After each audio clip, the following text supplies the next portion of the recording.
Yes, let's start with question number 5. So question number 5 is for each of the following numbers, find the smallest whole number by which it should be multiplied so as to get a perfect square number. Also find the square root of the square number so obtained. तो यहाँ पे हमें बोला है कि क्या multiply करना चाहिए ये वाले नंबर से ताकि वो परफेक्ट स्क्वायर बन जाए। तो ये करने के लिए भी आपको प्राइम फैक्टराइजेशन मेथड ही करना है जो आपने क्वेश्चन नंबर 4 में किया, same to same question number 5 में करना है और फिर एक स्टेप एक्स्ट्रा करना है क्वेश्चन नंबर 5 में। तो सबसे पहले क्या करेंगे, 252 के यहाँ पे लिख लेंगे।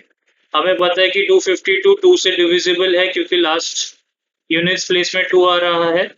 तो यहाँ पे 2 लिख लिया। 252 को अलग से 2 से डिवाइड करके देखेंगे तो 126 मिलेगा। 6 भी 2 में जा रहा है इसलिए 2 से वापस डिवाइड किया, 63 मिला। अब यूनिट्स प्लेस 3 है इसलिए 2 से नहीं जाएगा। 6 प्लस 3 करेंगे तो 9 होता है। 9 जो है वो 3 के टेबल में आता है, इसका मतलब 63 भी 3 के टेबल में आएगा। 63 को अलग से 3 से डिवाइड करेंगे तो 3 2 6 0 3 3 1, तो हमें आंसर मिलेगा 21। तो इसलिए यहाँ पे लिख लिया 21। 21 भी 3 में जा रहा है, 7 जा, और 7 खुद के ही टेबल में जाएगा इसलिए 1। अब इसे यही फॉर्म में अगर लिखे तो हमें मिलेगा 2 इंटू 2 इंटू 3 इंटू 3 इंटू 7। अब आप ध्यान से देखिए कि ये 2 का पेयर बन रहा है, ये 2 का पेयर बन रहा है, बट इसका पेयर नहीं बन रहा है। तो इसका पेयर बनाने के लिए हमें क्या चाहिए, हमें एक और 7 चाहिए।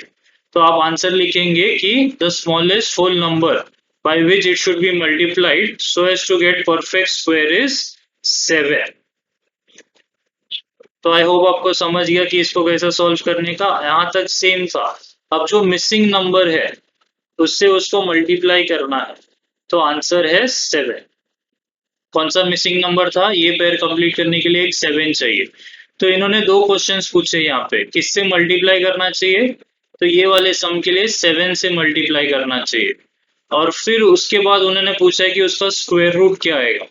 तो यही नंबर्स को अगर मैं 7 से मल्टीप्लाई कर दूं तो ये ऐसे दिखेंगे। अब आप क्या करेंगे, अब आप पेयर बना लेंगे। तो यहाँ से एक 2, यहाँ से एक 3 और यहाँ से एक 7। तो 2 3 6, 6 7 42। तो इसका आंसर है 42। So that's it for this first question. Moving on to the next question. Say 180, 2 से 90 मिलेगा, 2 से 45, 3 से 15, 3 से 5, 5 से 1। तो आप देखेंगे 2 का पेयर बन रहा है, 3 का पेयर बन रहा है, 5 का पेयर नहीं बन रहा है।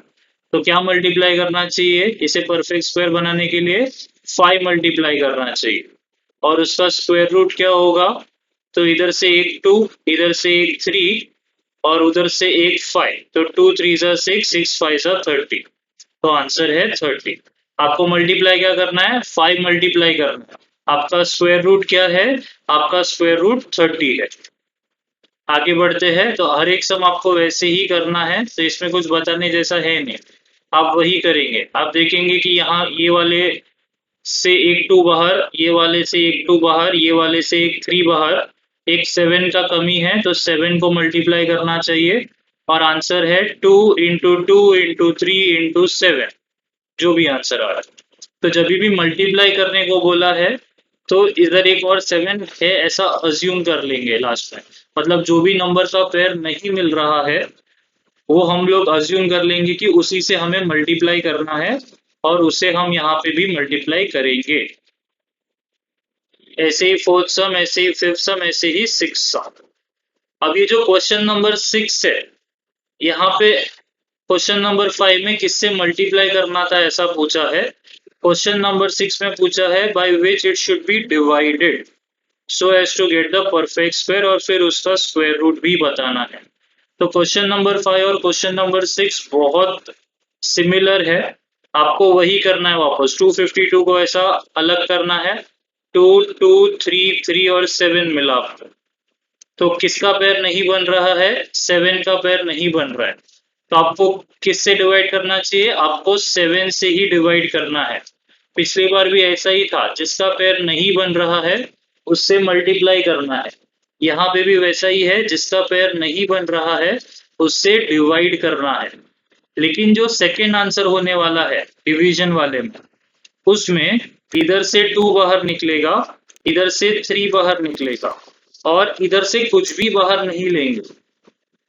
मल्टीप्लिकेशन होता तो यहाँ से 7 लेते थे, जो चीज का पेयर नहीं मिला वो भी कंसिडर करते हैं इसके अलावा मल्टीप्लिकेशन में। डिवीजन में सिर्फ वही कंसिडर करते हैं जिसका पूरा पेयर है, जिसका पेयर मिसिंग है वो वाले नंबर को भूल जाने का। तो इसका आंसर हो जाएगा 2 into 3 6। ये अलग से ये वाला 7 नहीं आएगा। एक और सम देखते हैं 2925। तो क्या करने का आपको? 2925 को नॉर्मली फैक्टराइज करने का। आपको क्लियरली दिख रहा है कि यहाँ पे 3 का पेयर बन रहा है, 5 का पेयर बन रहा है, लेकिन 13 का पेयर नहीं बन रहा है। तो किससे डिवाइड करना चाहिए? 13 से डिवाइड करना चाहिए, बराबर है। और उसका आंसर क्या होगा स्क्वायर रूट का? तो यहाँ से 3 लेंगे, यहाँ से 5 लेंगे और यहाँ से कुछ नहीं लेंगे, तो आंसर आ जाएगा 3 into 5 15। अगर यही सम में मैं आपको बोलता कि मल्टीप्लिकेशन किससे करना है, तो आपका आंसर फर्स्ट वाला तो वही रहता कि 13 से मल्टीप्लाई करना है इसे परफेक्ट स्क्वायर बनाने के लिए। लेकिन फिर उसका स्क्वायर रूट का आंसर क्या होता अगर मल्टीप्लिकेशन है? 3 into 5 into 13 आंसर आता। 15 into 13 करेंगे तो आंसर मिलेगा 195। अगर ये क्वेश्चन में मल्टीप्लिकेशन वाला पूछा होता तो, डिवीजन वाला पूछा है इसीलिए आंसर है सिर्फ 3 into 5 विच इज 15। पहला आंसर दोनों के लिए सेम है, 13 से डिवाइड करना है, 13 से मल्टीप्लाई भी करना है। लेकिन स्क्वायर रूट का आंसर क्या होगा?